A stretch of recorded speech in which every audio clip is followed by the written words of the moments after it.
গত ৮ তারিখ ৮ অক্টোবর রাতে মধ্যরাতে আমরা একটি বিশেষ অপারেশন পরিচালনা করি।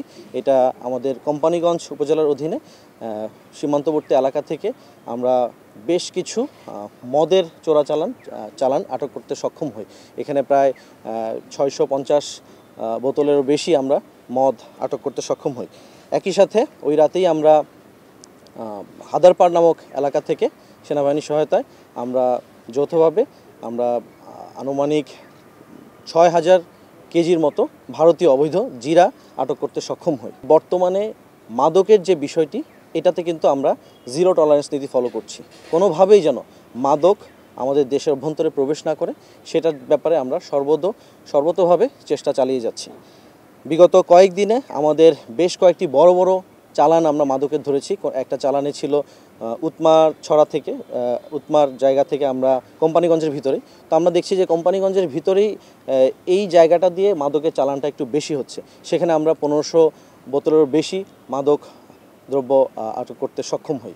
আমরা এই অঞ্চল দিয়ে গত কয়েক মাসের যদি পরিসংখ্যান বলি, এবছরই আমরা ভারতীয় মদ প্রায় ১৪,০০০ বোতলেরও বেশি ভারতীয় মদ, ফেন্সিডিল ২,০০০ বোতলের বেশি, এছাড়াও ভারতীয় বিয়ার, গাঁজা এবং ইয়াবা, বেশ কিছু ইয়াবা আটক করতে সক্ষম হই। মাদকের ব্যাপারে আমরা বলবো যে মাদক শুধু ব্যক্তি নয়, একটা পরিবার এবং জাতিকে ধ্বংস করে দেয়। আমরা এই জন্যেই মাদকের বিরুদ্ধে সোচ্চার এবং সর্বতোভাবে আমরা চেষ্টা চালিয়ে যাচ্ছি যে কোনোভাবেই যেন এই মাদকটা আমাদের দেশে প্রবেশ না করে। রাজস্ব ফাঁকি দিয়ে যে সমস্ত অন্যান্য পণ্য আমাদের দেশের অভ্যন্তরে ঢুকে, এটা যেন না ঢুকে সেই ব্যাপারে আমরা সর্বতোভাবে চেষ্টা চালিয়ে যাচ্ছি। তো আমরা গতকালকে যে জিরা ধরেছি, সেখানে আমরা ২ জন আসামিকে আটক করতে পেরেছি এবং আমরা তাদেরকে থানায় সোপর্দ করেছি।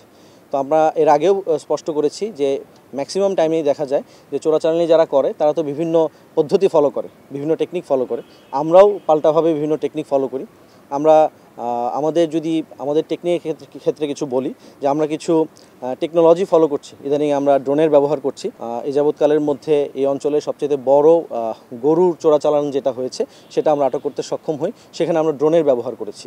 আমরা সেই অঞ্চলে এটা পীরের বাজার একটা জায়গা, সেখানে পিয়াং নদীর একটা শাখা, ঠিক নদীর পাড়েই তারা অস্থায়ী একটা ক্যাটেল শেড, যেটা কোনো হাট না, অনুমোদিত হাট না, সেখানে তারা নদী থেকে নামিয়েই এই গরুগুলোকে ওখানে অস্থায়ীভাবে রাখে এবং একদিনের ভিতরেই সেটা ট্রাকে তুলে দেশের বিভিন্ন অঞ্চলে তারা এটা পার করে দেয়। এই মাদকদ্রব্যগুলো বেসিক্যালি এই জিনিসগুলো একটা বস্তার মধ্যে থাকে, বস্তা, কার্টুন এগুলোর মধ্যে থাকে এবং চোরাকারবারীরা এটা সীমান্তবর্তী জায়গায়, এটা আপনারা জানেন যে এই চোরাকারবার আসলে আমাদের যে চোরাকারবারীরা এটা একাই করতে পারে না। এটা পার্শ্ববর্তী দেশেরও একটা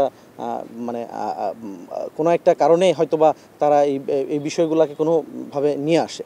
তো এই যে সীমান্ত দিয়ে পার্শ্ববর্তী দেশ থেকে বিভিন্নভাবে এটা চোরাচালান করে নিয়ে এসে সীমান্তের কোনো জায়গায় এই জিনিসগুলো তারা স্টেক করে রাখে এবং রাতের আঁধারে তারা এই জিনিসগুলোকে বিভিন্ন গাড়িতে করে লোড করে পাঠিয়ে দেয়।